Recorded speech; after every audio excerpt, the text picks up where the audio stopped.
Hi friends, welcome back to my channel. നമുക്കിന്നൊരു മുരിങ്ങയില തോരൻ്റെ recipe നോക്കിയാൽ ഒട്ടും കുഴയാതെ നല്ല ടേസ്റ്റോടുകൂടി അതേസമയം നല്ല സിമ്പിളായിട്ട് രാവിലെയൊക്കെ മക്കൾക്ക് സ്കൂളിൽ കൊടുത്തു വിടാൻ പെട്ടെന്ന് ഉണ്ടാക്കാൻ പറ്റിയ ഒരു മുരിങ്ങയില നന്നാക്കി തലേദിവസം വെച്ച് കഴിഞ്ഞാൽ പെട്ടെന്ന് ഉണ്ടാക്കാൻ പറ്റിയ ഒരു തോരനാണ്. കണ്ടോ, ഒട്ടും കുഴഞ്ഞിട്ടൊന്നുമില്ല, നല്ല ഇങ്ങനെ ഡ്രൈ ആയിട്ടിരിക്കും മുരിങ്ങയില തോരനാണ്. അപ്പോൾ എന്തായാലും എല്ലാവരും ഒന്ന് കണ്ടു നോക്കുക. മുരിങ്ങയിലൊക്കെ കിട്ടുമ്പോൾ ഒന്ന് കറി ഇങ്ങനെ വെച്ച് നോക്കുക കേട്ടോ. അപ്പം നമുക്ക് മുരിങ്ങയില തോരൻ്റെ റെസിപ്പി നോക്കിയാലോ.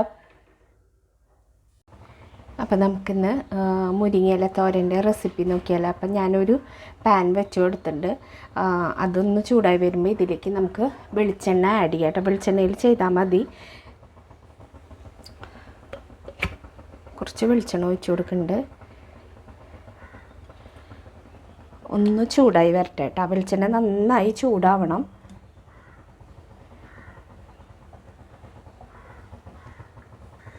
അപ്പം നമ്മുടെ വെളിച്ചെണ്ണയൊക്കെ നന്നായി ചൂടായി വന്നിട്ടുണ്ട് കേട്ടോ. ഇനി ഇതിലേക്ക് നമുക്ക് ആദ്യം കുറച്ച് കടുക് ഇട്ട് കൊടുക്കാം. ഒരു 2 മണി കടുക് കേട്ടോ, അത് ഇട്ട് കൊടുക്കാം. വറ്റൽമുളക് വേണമെങ്കിൽ ആഡ് ചെയ്യാം, ഞാനിപ്പോൾ ആഡ് ചെയ്യണില്ല. പിന്നെ സാധാ പോലെ ചെയ്യണ കറി കേട്ടോ. ഇനി ഇതിലേക്ക് ഉള്ളി ചതച്ചത്, കുറച്ച് ഉള്ളി ചതച്ചെടുത്തിട്ടുണ്ട്. ഉള്ളിയുടെ അളവ് നമ്മുടെ ഇഷ്ടമനുസരിച്ച് മാറ്റം വരുത്തുക കേട്ടോ. എന്തോരം വേണമെങ്കിൽ ആഡ് ചെയ്യുക ഉള്ളി.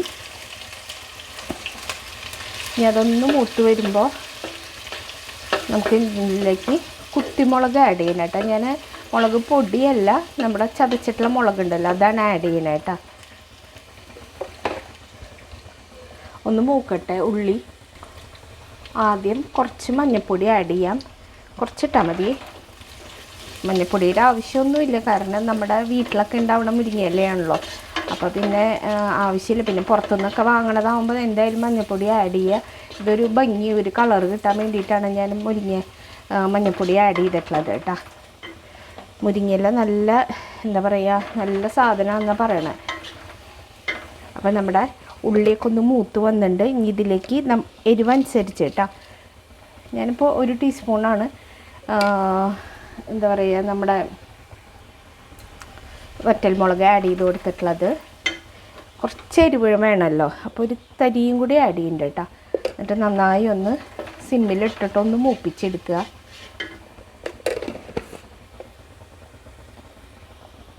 അപ്പം നന്നായി മൂത്ത് വന്നിട്ടുണ്ട് കേട്ടോ നമ്മുടെ മുളക് ഉള്ളിയൊക്കെ. ഇനി ഇതിലേക്ക് ഞാൻ നാളികേരം ആഡ് ചെയ്ത് കൊടുക്കുന്നുണ്ട്. നാളികേരം ഭയങ്കരമായിട്ട് വേണ്ട കേട്ടോ. എന്താ വെച്ചാൽ നമ്മൾ ഇല വാടി വരുമ്പോൾ നാളികേരം ഇങ്ങനെ കുറയാവും, ഇല തിരി ഉണ്ടാവുള്ളൂ. അപ്പോൾ ഞാൻ ഒരു മീഡിയം സൈസ് നാളികേരത്തിൻ്റെ പകുതിയുടെ മുഴുവൻ ചെറുകിയെടുത്തിട്ടില്ല കേട്ടോ. അതാണ് അത് ഇതിലിട്ടിട്ട് ഒന്ന് ജസ്റ്റ് ഒന്ന് ഇതാവട്ടെ. കുറച്ച് നേരം ഒന്ന് ഒരു 2-3 മിനിറ്റ് ഒന്ന് ഇളക്കി കൊടുക്കുക. അതിന് ശേഷം നമുക്ക് ഇതിൽ ഇല ആഡ് ചെയ്ത് കൊടുക്കാം കേട്ടോ. മുരിങ്ങയില ആഡ് ചെയ്ത് കൊടുക്കാം. അപ്പം ഞാനിവിടെ മുരിങ്ങയില കുറച്ചിങ്ങനെ എടുത്ത് കഴുകി ഒരു സ്ട്രെയിനറിൽ എടുത്ത് വെച്ചതാണ് കേട്ടോ. അത് ഇതിലേക്ക് ആഡ് ചെയ്ത് കൊടുക്കാം.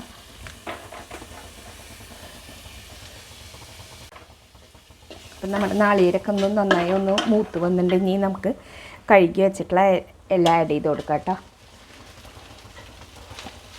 കുറച്ചിങ്ങനെ ഇട്ട് കൊടുത്ത് ഇളക്കി വരാം, അല്ലെങ്കിൽ ഒന്നിച്ചിടുമ്പോൾ നമുക്ക് ഇളക്കാൻ ഇത്തിരി പാടാവും കേട്ടോ. അത് കുറച്ച് അത് കാരണം ഞാനൊരു ഇത്തിരി വലിയ പരന്ന പാത്രം എടുത്തത്.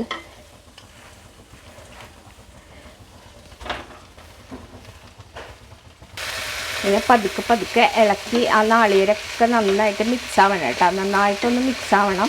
അപ്പോൾ പതുക്കെ ഒന്ന് ഇളക്കി കൊടുക്കുക. പിന്നെ ഈ സമയത്ത് നമുക്കിതിലേക്ക് കുറച്ച് ഉപ്പ് ആഡ് ചെയ്ത് കൊടുക്കാം കേട്ടോ.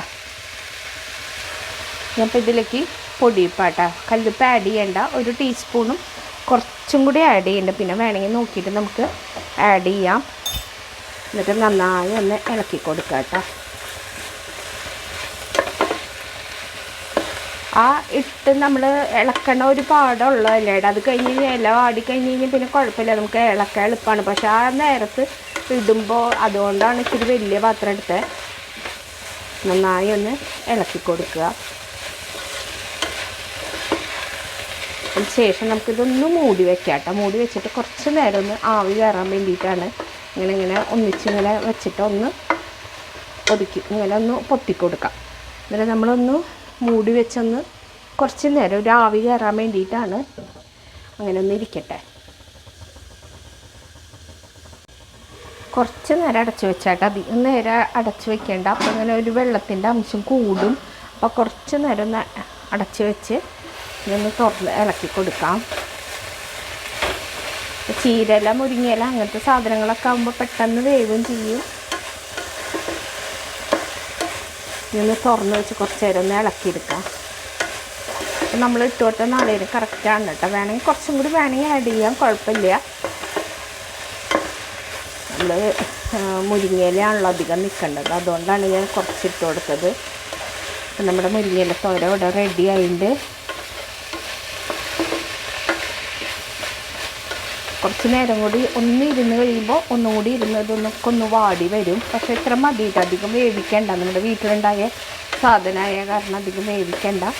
അപ്പം കണ്ടോ, ഒട്ടും കുഴയാതെ രീതിയിൽ എടുക്കാൻ പറ്റിയ ഒരു മുരിങ്ങയില തോരനാണ്. ഉപ്പൊക്കെ നോക്കുക കേട്ടോ.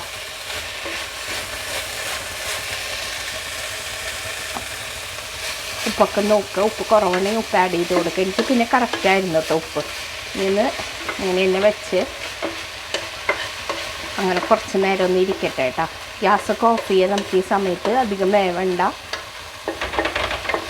നമ്മുടെ ഈസി ടേസ്റ്റി മുരിങ്ങയില തോര ഇവിടെ റെഡി ആയിട്ടുണ്ട്. അപ്പോൾ എന്തായാലും എല്ലാവരും ഒന്ന് ഉണ്ടാക്കി നോക്കുക.